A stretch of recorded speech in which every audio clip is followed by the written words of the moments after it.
Hello everyone, this is Jason. Welcome to my training video. Today, we will discuss a very important topic, which is one of my favorite sessions: how to maintain a positive attitude. Have you been in a period of self-doubt and tend to be more negative than positive? Have you been in a situation where you have a little confidence with your abilities and tend to demonstrate negative attitudes? Maintaining a positive attitude is critical when you want to achieve anything or just to improve the quality of your life. If you are not a positive thinker, if you do not have a positive attitude, definitely you are in trouble. Keep your attitude stimulated. Tie your attitude to a long-term value rather than to a short-term emotion. And cancel negative thoughts that interfere with your attitude. Today, we will look at few tips for maintaining a positive attitude, no matter what's going on in your life. By the end of the session, you will be able to define what is attitude and how attitudes are formed. Discuss the 5 factors that affect our attitude. Define 6 steps to improve your attitude. And describe how we can influence the environment. Let's take a look at a very interesting quote from John Mitchell. Our attitude towards life determines life's attitude towards us. What do you think this quote means? This simply means that we shape our own lives. Successful people have a good attitude towards themselves and they expect to succeed more rather than they fail. In other words, what we give is what we get back. If you start thinking that your day is going to be bad, everything about your day will seem bad. What is attitude? Attitude is a tendency to respond positively or negatively towards a certain idea, object, person, or situation. There are certain things that form our attitudes. First, is conditioning from birth.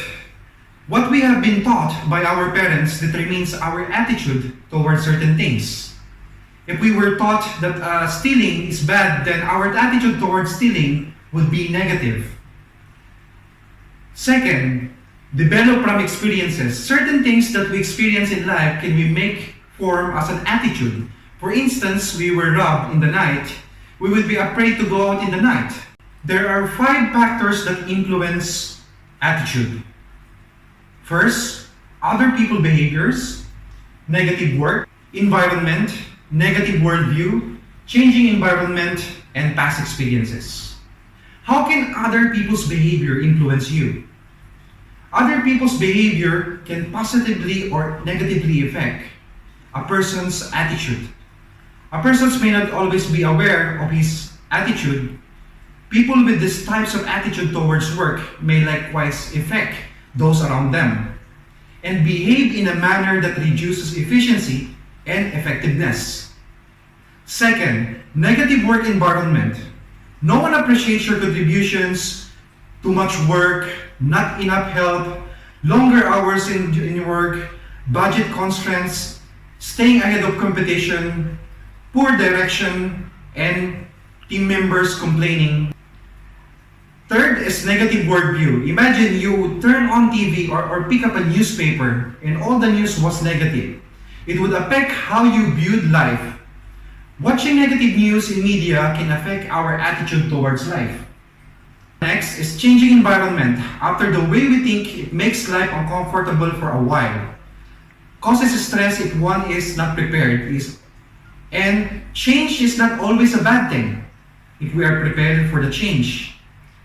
It alters the way we think. It will be difficult for a while, but you will be able to adjust, find something positive in a new environment. And lastly, past experiences.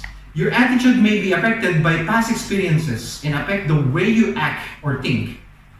For example, if as a child you were made fun of, then it can affect your attitude and you may become less social. Always remember that you can choose your attitude. Every day, you have a choice what attitude you will have. A positive attitude will help you to survive in any situation arise. Whereas with negative attitude, you will always see the worst in everything. Positive attitude involves self-change. We need to change the way we think, we need to change our behavior, and we need to change our attitude. How we change our thinking? Every time we face a situation, you need to think logically rather than letting your emotions cloud your judgment. You have to manage your thoughts. The power is in your mind. You can decide what kind of day you will have, whether it will be a great day or a bad day. If you think you can, or if you think you cannot, you're right. To succeed in life, you have a positive attitude, you have to change the way you think. And it will begin to show in your actions. How to change your behavior? It's very important to change our behavior. To change our behavior, we need to constantly assess ourselves every day. When we do this, make sure that you are not lying to yourself. You have to be true to yourself. We need to have determination and discipline. Remain focused and stick to your set values. What are your set values? There are set values that we have, like family, integrity, honesty. We have to stick with our values. You have to take ownership and be responsible in everything you do. Now, let us look at 6 steps to a positive attitude. First is you have to choose your attitude. The question is, when is the best time for you to choose your attitude? The best time for you to choose your attitude is in the morning. Every day, when you wake up, you need to tell yourself that you are going to have a great day, no matter what challenges you face. You also need to find something that helps you to start your day in a positive note, like listening to music, maybe a cup of coffee, maybe an exercise. Next is you have to visualize success. Every day, always picture yourself having a successful day. Demonstrate humor, energy, and enthusiasm. These 3 items are the magic ingredients. Without these 3 ingredients, creating a positive mental attitude would be difficult. Next is resist negative change. Resist any negative that will put a damper on your day. If you hear rumors, make a point to verify information yourself. Be a whatever it takes person. You need to determine to get through any obstacles life put your path. We all have the potential to be successful. And lastly is embrace change. Always remember, as we discussed earlier, that change is an ongoing fact of life. How you deal with determines whether you will survive the change or not. Always have a habit of embracing change positively. How can we positively influence our environment? First is you have to replace the bad habits. You have to sprinkle some positivity on the negativity. Focus on the good things in each day.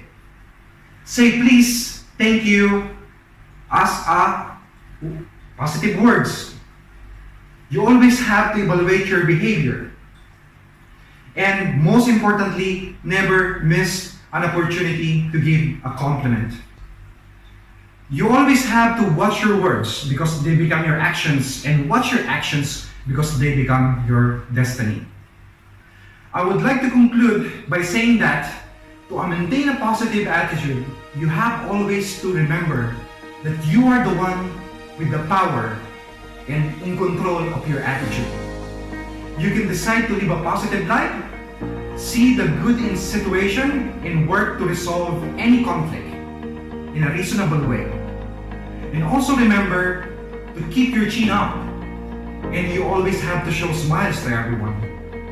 and remind yourself that life is only as good as you make it.